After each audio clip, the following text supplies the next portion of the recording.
Good afternoon, everybody. Seems like most of you guys are here. And thank you for taking the time. Let me get started. So, throughout his entire career, in business, reality TV, and politics, Donald Trump has had one and only one play: bullying his opponents into silence. He did it as a failed casino owner who bankrupted his properties and screwed over his contractors. He did it as a reality TV host known for firing people. And he's done it as president who tries every day to intimidate people with no regards for the rights or well-being of the American people. I'll say this for the guy: while he's never seemed to do much else right, for most of Donald Trump's career, bullying people has worked out for him. But not now. Because I won't let it happen. The American people won't let it happen. President Trump is trying to silence me, threatening to kill me for saying what is true. And he sent his Secretary of Defense after me. And it's not going to work. Here's how we got here. A week and a half ago, Senator Slotkin and I, along with others who also served in the military and the intelligence communities, we released a video with a simple message to service members that they must refuse illegal orders. Nothing was controversial about that. Everyone must follow the law. No one may break the law. This is pretty basic stuff. Seeing that video, here's how any other president would have responded. They would have said two words: of course. But that's not how this president responded. We've become so accustomed to Donald Trump's behavior that it is worth emphasizing. The President of the United States said that 2 U.S. senators and 4 members of the House of Representatives should be arrested, hanged, executed for something we said, for something that is true. My family knows the cost of political violence. My wife, Gabby, was shot in the head and nearly died while speaking with her constituents. The president should understand this too. He has been the target of political violence himself. The Speaker of the Minnesota House of Representatives, Melissa Hortman, and her husband were murdered in their home this year. The Governor of Pennsylvania, Josh Shapiro, had his house firebombed this year. Then Charlie Kirk was assassinated at Utah Valley University, a place I visited just a few weeks ago with Republican Senator John Curtis. Faced with a wave like this, every other president we have ever had in the history of this nation would have tried to heal the country. But we all know Donald Trump. He uses every single opportunity to divide us. And that's dangerous. The president's words carry tremendous weight. People listen to him. And he knows that. And that's exactly why he does what he does. He makes these threats to silence people.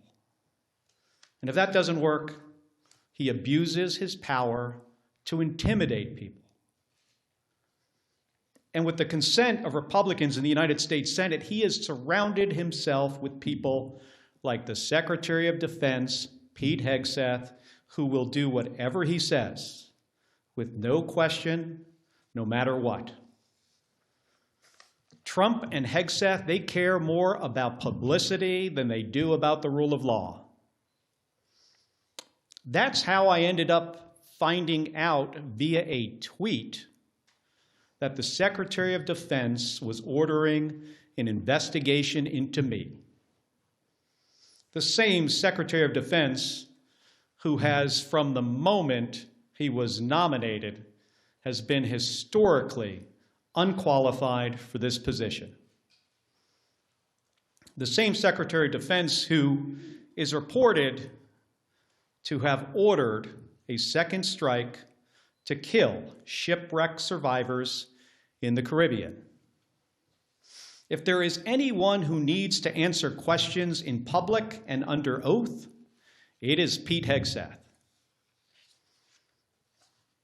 It's a dangerous moment for the United States of America when the president and his loyalists use every lever of power to silence United States senators for speaking up.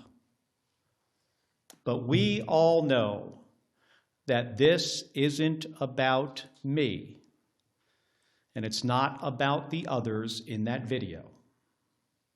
They're trying to send a message to retired service members, to government employees, to members of the military, to elected officials, and to all Americans who are thinking about speaking up.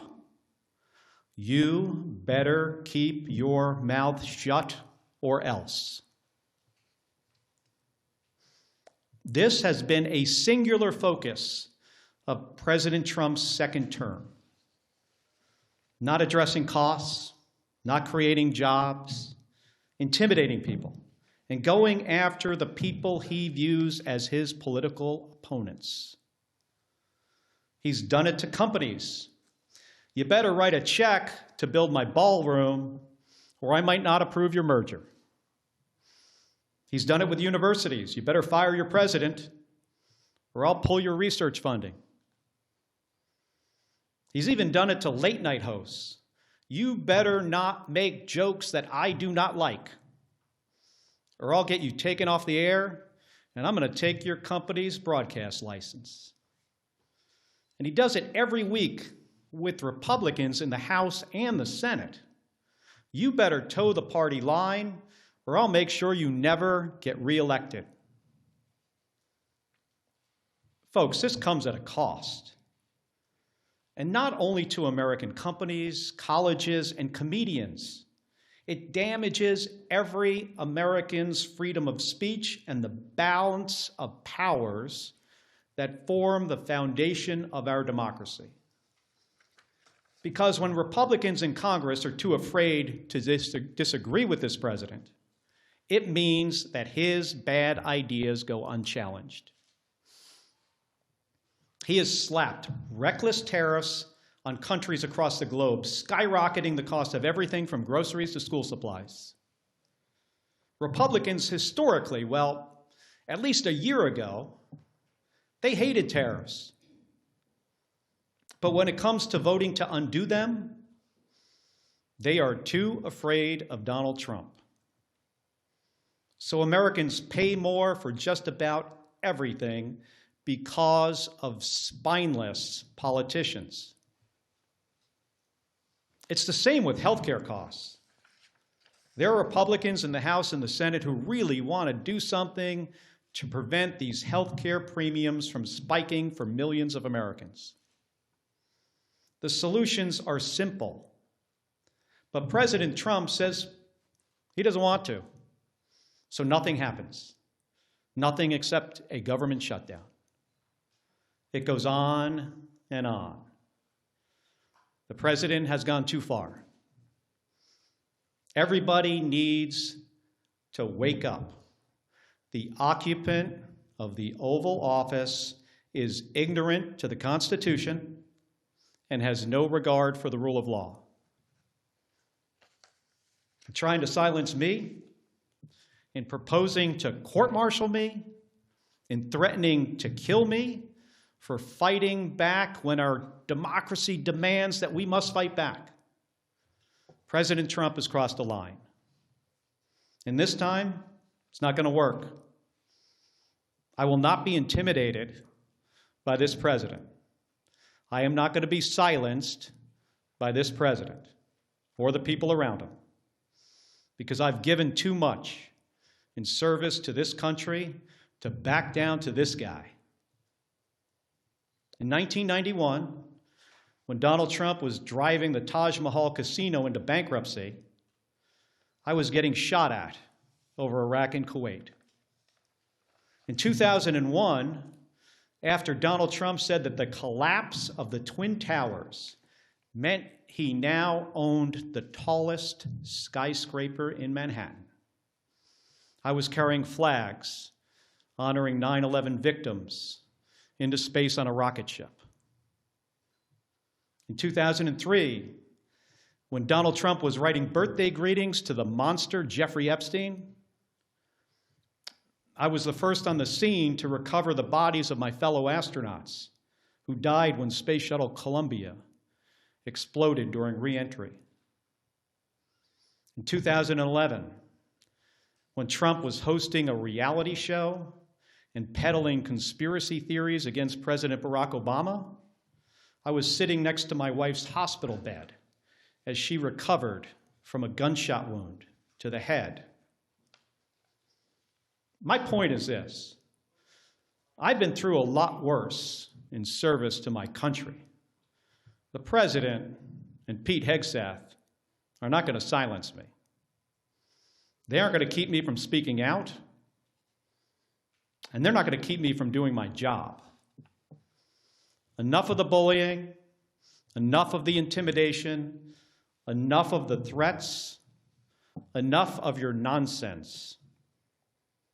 Doesn't help anyone in our country afford their groceries or pay their medical bills. And it erodes the rights of every American. My job is to fight for them, to stand up for the Constitution, and nothing is going to stop me from doing my job. Thank you, and I'll take some questions. Hold on a second. Give me that folder there. Just sit this down here. Can you, well, I know it's Manu from CNN, but for everybody, just starting with you, just say who you are, what station.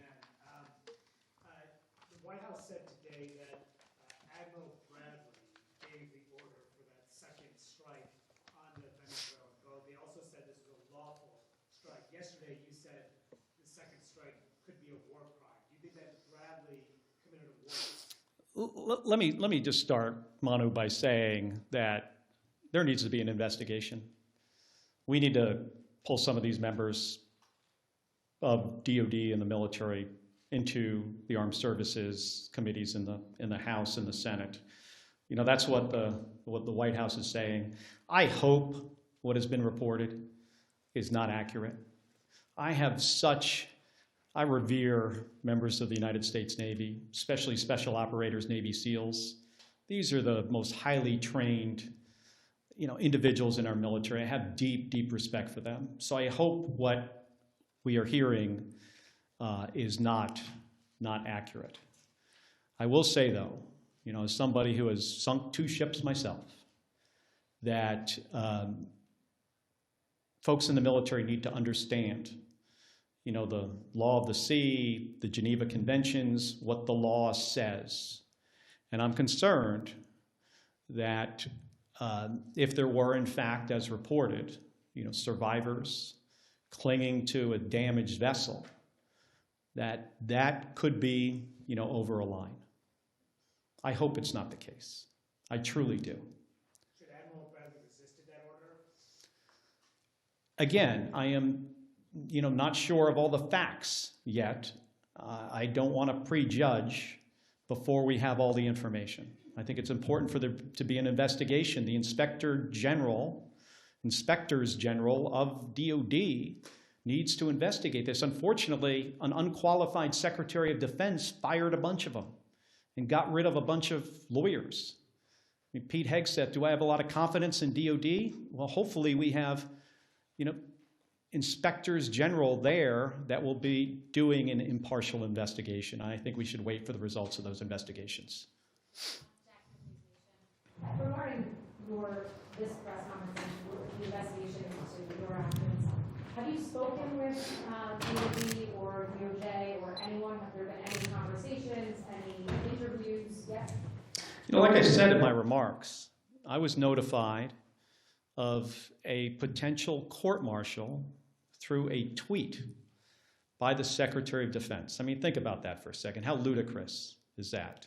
That's the only notification that we have received to date. And I think that says a lot about who Pete Hegseth is and what he cares about. He doesn't care about the law. He doesn't care about process. He doesn't care about accountability. He cares about views on his Twitter account. And that's a big problem. I mean, I want to ask you guys this question. Have you ever in the history of our country seen a less qualified or less professional Secretary of Defense? I cannot think of one. Senator Kelly, Nathaniel Reed, Scripps News. Are you concerned about threats on your life? Have you stepped up your personal security and, of course, the security of your wife? Hey, I'm no stranger. Gabby and I are no stranger to political violence. We get a lot of threats already. She continues to get threats. She gets threats on her life, more so today because what Donald Trump said about me 10 days ago, that I should be hanged, that I should be executed. The threats on us have obviously gone up. I'm not going to get into details about my personal security. We take these threats very seriously, and I take, the threats from this president seriously. How many times in our country's history have you heard a president of the United States say that members of the Senate and the House should be hanged and executed? I mean, I can't think of one. Those words carry a lot of weight. The number of threatening calls that we get into our office have skyrocketed. And they were very graphic. I mean, some of them were put, not from my office, but another member put them out there for people to hear. The ones we get are worse than that. So I take this seriously.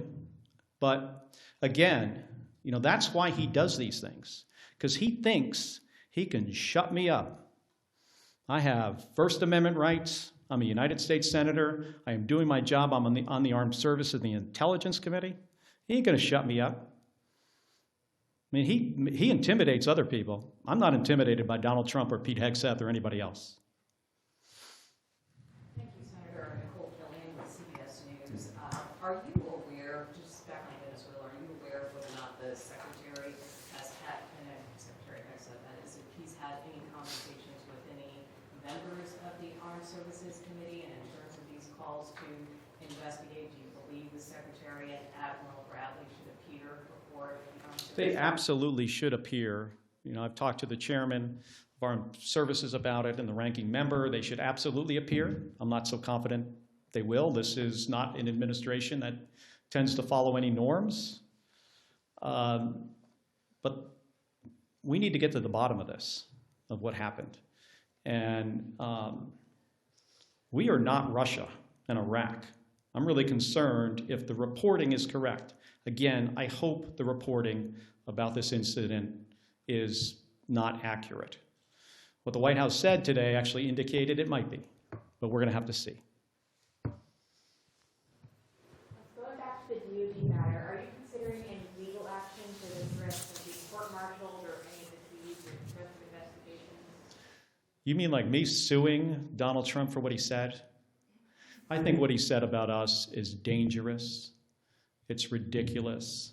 It is a violation of our constitutional rights as Americans and our rights as senators to do our job, and he's trying to intimidate us. But I have not considered that, not at this point. Thank you, Senator. Senator Florida, today. Do you see this as fundamentally First Amendment issue for you that you're going to highlight against the president who's trying to silence you? And how do you see the whole whole process playing out? Well, again, this isn't really about me. And that's why I think people are kind of got this a little bit off here. It's not about me. It's not about the other 5 members in the video. It's not about Alyssa Slotkin, Chris DeLuzio, Chrissy Houlihan, Jason Crow, Maggie Goodlander. It's not about us. This is about a president who doesn't want anybody to say anything that he does not like. I don't think he understands the Constitution. I'm serious about this. I think he is ignorant to the Constitution and the rule of law. And he just wants to silence us, and it starts with us. And that's one of the reasons people say, well, why wouldn't you just back off? Because this isn't about me. This is about what he will do next. Who's he going to go after next? Which service member? Which government employee? Which citizen who decides to say something that this president doesn't like? And then he goes after them, in my case, with the Secretary of Defense. Who knows what's next? With the Attorney General? I mean, this DOJ has been just, attacking people for all kinds of stuff. And what's next? Our First Amendment rights? Ain't happening. Noah Robertson, Washington Post. Can you tell us anything more about the FBI's involvement in the inquiry into you and the other lawmakers who appeared in the video? Have you scheduled an interview with them? We haven't heard all that much. We got notified. I think the better question is, what is their motivation? Like, did this come from the FBI? Do you guys think the FBI, they went into their meeting that morning and said, of all the stuff that's going on in the country right now, we got to get right on top of this. These guys said something the president didn't like, and now we've got to do something about it. Or do you think it's possible that the president told his FBI director to tell the FBI agents to reach out to these guys? So I think this is a good question for you. All of you in here should be asking the FBI those questions. I don't have the answers to them. Yeah. Can you tell us anything more about the Senate Armed Services Committee's inquiry into the September 2nd strike? The nature of the request for information submitted, what information has been sent back from DOD so far in your conversations with the chairman? Well, we had a brief on the first 3 strikes, and I have said this, before 10 days ago, that they're tying themselves in knots trying to explain why this entire operation is legal. And I imagine eventually, I hope you have an opportunity to see the legal argument that they made to do this. It's important for the American people to see it. We have to get folks before the committee. And, that process might take a little while. But I ultimately think we're going to get to the bottom of this. And again, if what seems to happen actually happened, I'm really worried about our service members. I was talking about this from the beginning of this operation, that the thing that I am most concerned about is the very difficult situations that this Secretary of Defense is going to put service members into. And it's because this guy is so unqualified for the job. I mean, think about this. He runs around on a stage talking about lethality and warrior ethos and killing people. We have the most competent, capable military this planet has ever seen by far. That's not the message that needs to come from the Secretary of Defense. The message should be about what's our mission and accountability and the rule of law and training. And let me make sure you're equipped to do really hard jobs. Let me give you all the tools you need to do something that often is an impossible mission. And instead, he runs around on a stage like he's a 12-year-old playing Army. And it is ridiculous. It is embarrassing. And I can't imagine what our allies think of looking at that guy in this job, one of the most important jobs in our country. In my view, after the President of the United States, it is the next most important job. He is in the National Command Authority for Nuclear Weapons. And last night, he's putting out on the internet turtles with rocket-propelled grenades. Have you seen this? This is the Secretary of Defense. This is not a serious person. He should have been fired after Signalgate. And then every single day after that.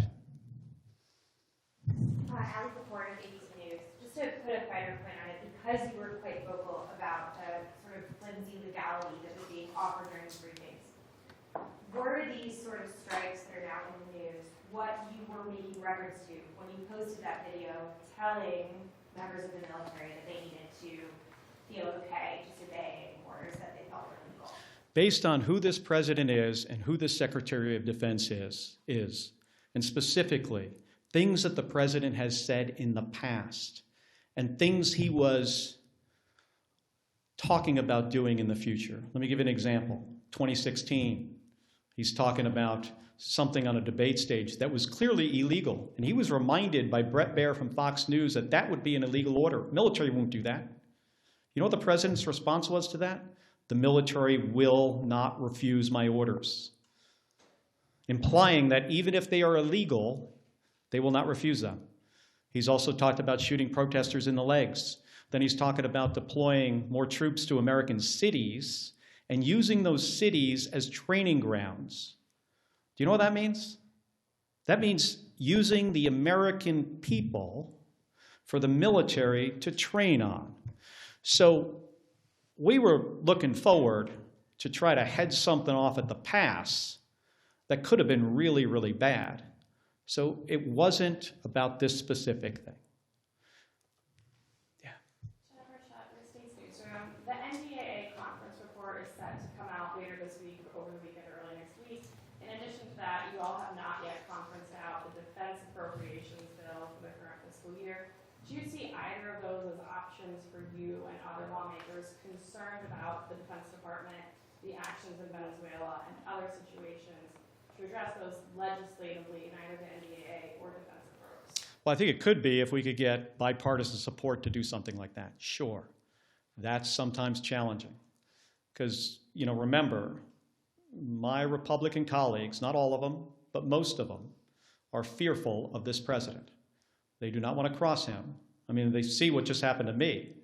I said something that he did not like, and he said, I will be hanged, executed, prosecuted.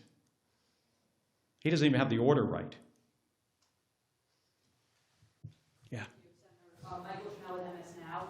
You mentioned earlier that the video was meant to tell service members something that's already law, that they're not required to obey, to act on legal orders. Since it already is the law, and presumably service members are aware of the law, why did the six of you guys feel it was necessary to make the video in the first place? Well, I think it's good for people to get a reminder. And we wanted to show that we had their back and we understood the situation they were in. Pretty simple. And we said something that is in the Uniform Code of Military Justice. According to the law of armed combat, we stated something pretty simple. Every service member doesn't hear these reminders as frequently as other service members. So we felt it was important to say under the circumstances. Yeah. Thank you, Senator. Joe Capponi with the Associated Press. When you participated in the video, did you expect that the president would respond? Was that part of your expectation?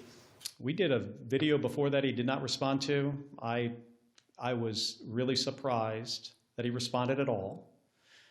And I thought if he was going to respond, so what I just said when I gave my remarks, I thought he would have said, of course, members of the military shouldn't follow illegal orders.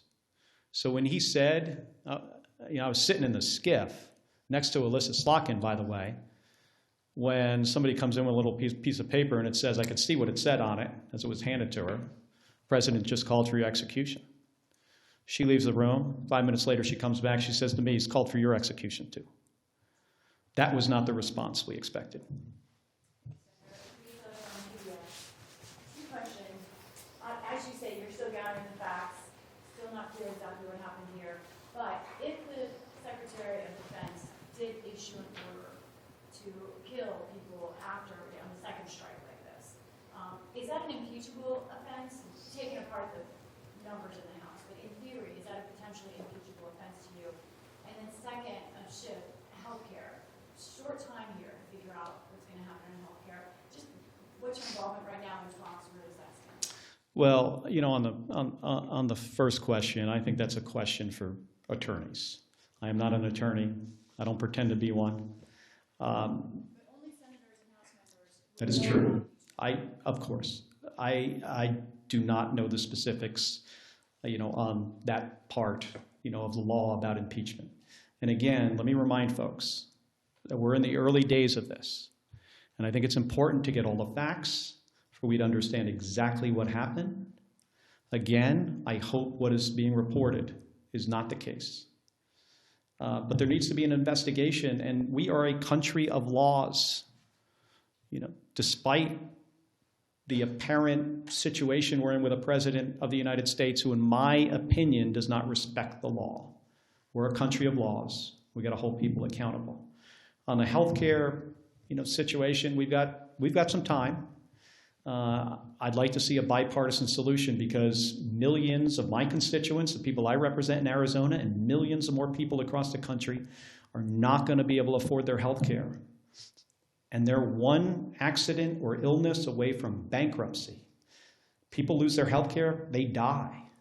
We can fix this. We have time to fix this. We know what to do. But again, it doesn't seem the President of the United States wants to do anything on this. If he wants to help the American people, he should engage with the United States Congress on fixing this spiking of premiums, fixing this issue. Have you, Liz Ruskin, Alaska Public Media, have you received messages of support, public or private, from your Republican colleagues? Yes. And some of it's public. Can you tell us a bit about those? Well, I mean, some people put out statements. And I got some private calls, which I will not get into. But there are some, you know, you could Google it. There are some, you know, positive, but we're in an unfortunate period here where we have a president that does not like to be crossed. And I mean, if he's going to say to a U.S. senator that you should be executed for what you say, that sends a very chilling message, not only through the United States Senate and the House to Republicans, but across the entire nation. Thank you, Senator. Ryan Charles from Fox News Radio. I wanted to see whether it's the FBI or the Department of War, you know, a lot of them are requesting hearings or investigations with you. Are you planning to cooperate if that is the case? I will follow the law. Yeah. Jim Fusingaro with the Boston Globe. You mentioned that some of your Republican colleagues have been bullied by the president. With regards to the boat strikes in the Caribbean, what's your level of confidence that this investigation in the Senate Armed Services Committee will go forward and get to the truth? I have confidence, tremendous confidence in the chairman of the Armed Services Committee, Roger Wicker, senator from Mississippi, and the ranking member, Jack Reed.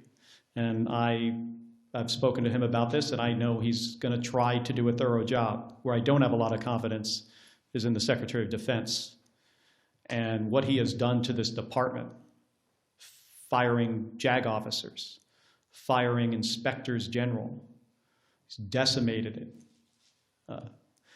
Firing people in the leadership of DOD just because of the color of their skin or if they were a woman. So I have about zero confidence in the Secretary of Defense. I have tremendous confidence in the chairman of the Armed Services Committee. Connor O'Brien, Politico. Senator Schatz tweeted this afternoon, said Pete Hegseth needs to testify in the month of December before we pass a defense authorization. And I'm just curious, as a member of Armed Services, do you agree with that approach? Should Democrats be open to potentially, you know, holding up NDA to leverage testimony, information, whatever in this process? I spent 25 years in the United States Navy. I understand the importance of the defense bill and the programs that we authorize and the changes we make to policy through that piece of legislation.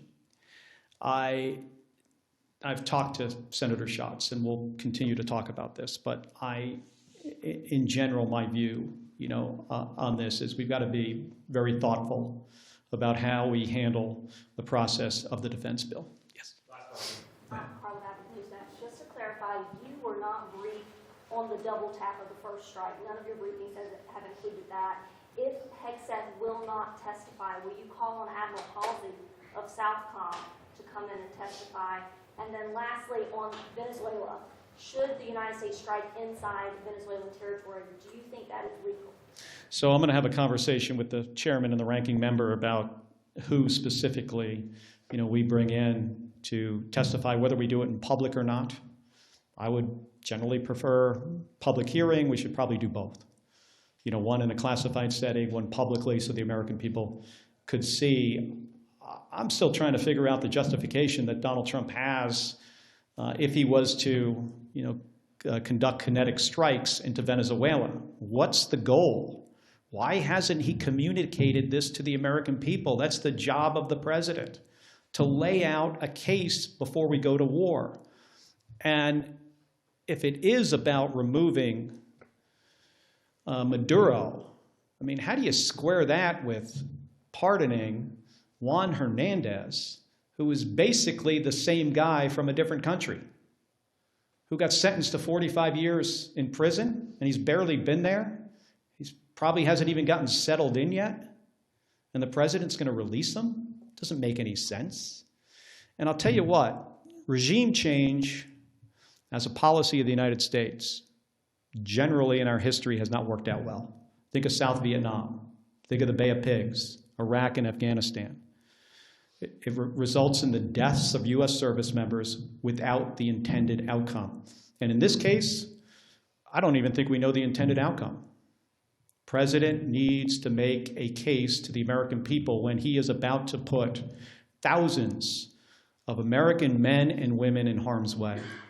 This is not the way to manage the U.S. military. Hey, I want to thank all of you for spending the time here today. I'm sorry the room is so warm in here, but we'll cool it down next time. Thank you. Appreciate it.